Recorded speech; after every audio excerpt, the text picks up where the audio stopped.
Hello, my dear students, and a very warm welcome back.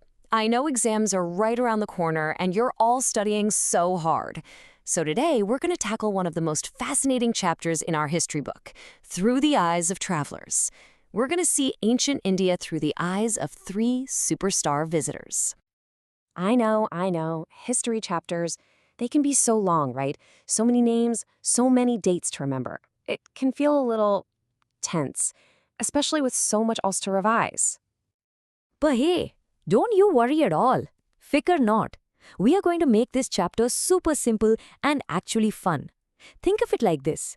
We're about to go on an amazing journey with 3 time travelers who will be our guides to an India of the past. Ready? Let's do this. Okay, first step, we have a real genius, an absolute super scholar from the 11th century named Al-Biruni. Now, he didn't come to India for sightseeing or adventure. He came to study it, almost like a scientist. So get this, Al-Biruni was from a place called Khwarizm, which is in modern-day Uzbekistan. He was actually brought to a city called Vazny as a hostage, but his mind was so brilliant, he quickly gained respect. The man was a linguistic genius. He mastered Sanskrit, Arabic, and Persian. He even translated complex Greek mathematics, like the works of Euclid, into Sanskrit for his new Brahmana friends. I mean, just imagine that. And he put all this learning into one giant book, his masterpiece, the Kitab-al-Hind. Think of it like a complete encyclopedia on India, with 80 chapters. And he was so methodical. His structure was almost like a math formula. First, he'd pose a question, then he'd give a description based on Sanskrit texts, and finally, he'd compare it with other cultures he knew. So systematic. For example, when he studied the caste system, he read all the Sanskrit texts. He wrote exactly what they said, like you see in this quote here. But, and this is the important part, he was also a critical thinker. He noted the idea of things being polluted, but he also wrote that, in his opinion, this idea went against the laws of nature. So you see, he didn't just copy-paste. He described what he read, and then he thought deeply about it. Okay, now let's jump forward a few centuries to the 14th century. Our next traveler, if he were alive today, would be a massive travel vlogger on YouTube. Meet Ibn Battuta. This man was born with a passion for travel. Just look at this map. He started from his home in Morocco and just kept going for almost 30 years. He really believed that knowledge gained from traveling was way more important than what you could learn from books. He just wanted to see the world, and that's what brought him all the way to India. And lucky for us, he wrote down everything he saw in his travel diary, which is called the Rihla. Because he was an outsider, he noticed all these little details that local writers probably thought were too ordinary to even mention. And this is a perfect example. For people living in India back then, a coconut was, well, it was just a coconut, nothing special. But for Ibn Battuta, who had never seen one, it was absolutely fascinating. Same with Pan. He was totally intrigued by it. And listen to this description. He said it looks like a man's head with 2 eyes and a mouth. It's so unique and memorable, isn't it? It's exactly these kinds of fresh observations that make his Rihla so incredibly valuable for us today. Ibn Battuta was also just blown away by the cities in India. He described Delhi as this huge, vibrant city, buzzing with people and opportunities. He wrote about the crowded streets and these amazing, colorful markets that were just full of every kind of product you could imagine. It sounded like such a prosperous and exciting place. And get this, the communication system he wrote about was basically the Amazon Prime of the 14th century. No kidding. There was a horse post called Uluk and a foot post called Dawa.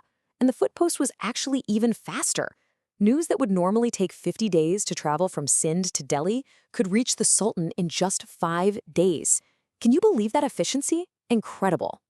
All right, on to our third and final traveler, Francois Bernier.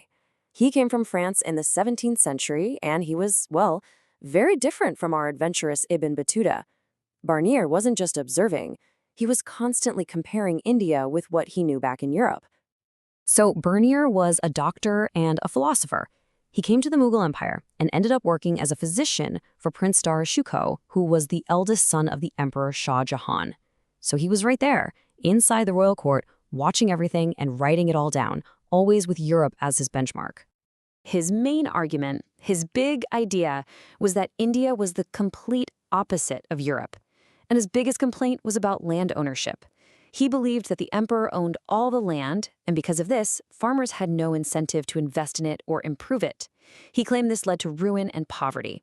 So he was always looking at India through this lens of comparison, and often his conclusions were quite negative. Now, Bernier also described social practices that he found really shocking. He wrote in great detail about the practice of Sati, and his accounts are very powerful and very disturbing.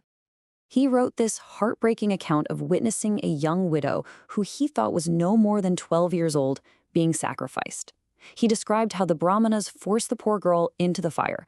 It's a very difficult thing to read, and it shows how Bernier really focused on these shocking events to highlight the differences he saw between the East and the West for his readers back home. Okay, bacho, pencils ready?